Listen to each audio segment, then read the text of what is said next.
नमस्कार मित्रों, हिंदू सनातन धर्म में 16 प्रकार के संस्कारों का उल्लेख मिलता है। आज उन्हीं 16 प्रकार के संस्कारों पर हम चर्चा करेंगे। तो आइए पहले एक नज़र में देख लेते हैं कि 16 संस्कार कौन कौन से हैं, फिर इसके बारे में पढ़ते हैं। तो पहला संस्कार है गर्भाधान संस्कार, दूसरा पुंसवन, तीसरा सीमांतोन्नयन संस्कार, चौथा जात कर्म संस्कार, पाँचवां है नामकरण, छठवां निष्कर्मण संस्कार, सातवां अन्नप्राशन संस्कार है, आठवां चूड़ाकर्म, नौवां विद्यारंभ, 10वां कर्णभेदन, 11वां उपनयन संस्कार है, 12वां वेदारंभ है, 13वां केशांत, 14वां समापवर्तन, 15वां विवाह संस्कार और 16वां अंत्येष्टि संस्कार है। अब इन सभी पे हम चर्चाएं करेंगे। हमारा पहला संस्कार गर्भाधान संस्कार है और अंतिम संस्कार अंत्येष्टि संस्कार है। अंत्येष्टि संस्कार अंतिम है और पहला कौन सा है? गर्भाधान। गर्भाधान संस्कार में क्या होता है कि शिशु की कामना हेतु जो माता पिता या दंपत्ति होते हैं मन क्रम वचन से पवित्र होकर पूजा पाठ करते हैं, इसे ही गर्भाधान संस्कार कहा जाता है। दूसरा है पुंसवन संस्कार। पुंसवन संस्कार में क्या होता है कि गर्भस्थ शिशु के माता पिता द्वारा गर्भस्थ शिशु के मानसिक विकास के लिए पूजा अर्चना किया जाता है। यह गर्भावस्था के दूसरे या तीसरे महीने में किया जाता है। यह संस्कार होता है पुंसवन संस्कार। तीसरा हमारा संस्कार है सीमांतोन्नयन संस्कार। सीमांतोन्नयन संस्कार में क्या होता है कि यह गर्भपात को रोकने के लिए संस्कार किया जाता है, पूजा पाठ किया जाता है तथा इसमें कुछ सौभाग्यवती महिलाएं गर्भवती महिला के मांग को भरती हैं, उसमें सिंदूर भरती हैं ताकि उनका मन प्रसन्न रहे और अपने आप को प्रफुल्लित महसूस करें, जिससे उनका शिशु स्वस्थ एवं दीर्घायु उत्पन्न हो। चौथा है जात कर्म संस्कार। जात कर्म संस्कार क्या होता है कि नाल छेदन के पूर्व, जब शिशु का जन्म होता है तो नाल छेदन के पूर्व होता है। जन्म के समय बल एवं दीर्घायु तथा बुद्धिमत्ता के लिए, शिशु के बल एवं दीर्घायु होने तथा बुद्धिमत्ता के लिए प्रार्थना अर्चना पूजन किया जाता है। यह जात कर्म संस्कार कहलाता है। पाँचवां नामकरण संस्कार होता है।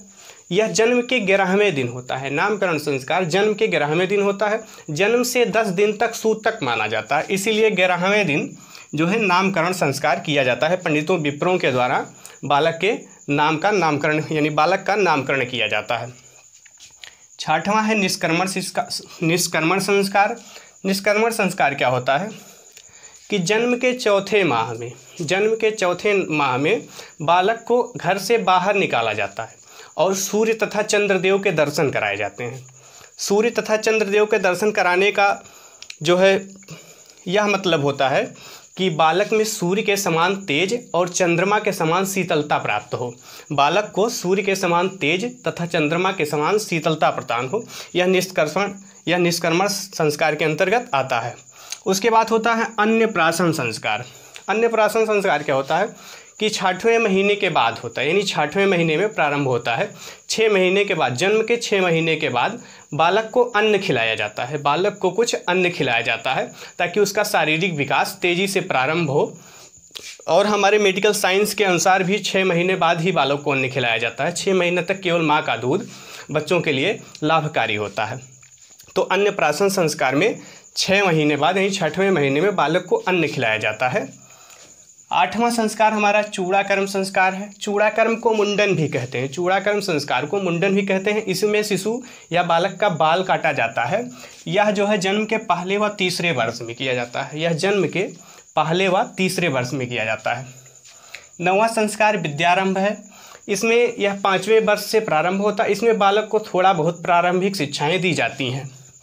माता द्वारा ज्ञान कराया जाता है, बोलने का ज्ञान, कुछ पहचानने का ज्ञान माता द्वारा सिखाया जाता है। 10वां संस्कार कर्णभेदन संस्कार है। कर्णभेदन में बालक के कान छेदे जाते हैं। बालक का कान छेदा जाता है, उसमें कुंडल वगैरह पहनाए जाने के लिए बालक का कर्णभेदन किया जाता है। 11वां सबसे महत्वपूर्ण संस्कार है उपनयन संस्कार। इसे यज्ञोपवीत संस्कार भी कहते हैं, जैसे हम लोग जनेऊ भी कहते हैं। इसमें बालक का जनेऊ कराया जाता है और इसी उपनयन संस्कार के बाद ही बालक का ब्रह्मचर्य जीवन प्रारंभ होता है। बालक का ब्रह्मचर्य जीवन में आता है। बालक यहाँ से उपनयन संस्कार के बाद ब्रह्मचर्य आश्रम में प्रवेश करता है।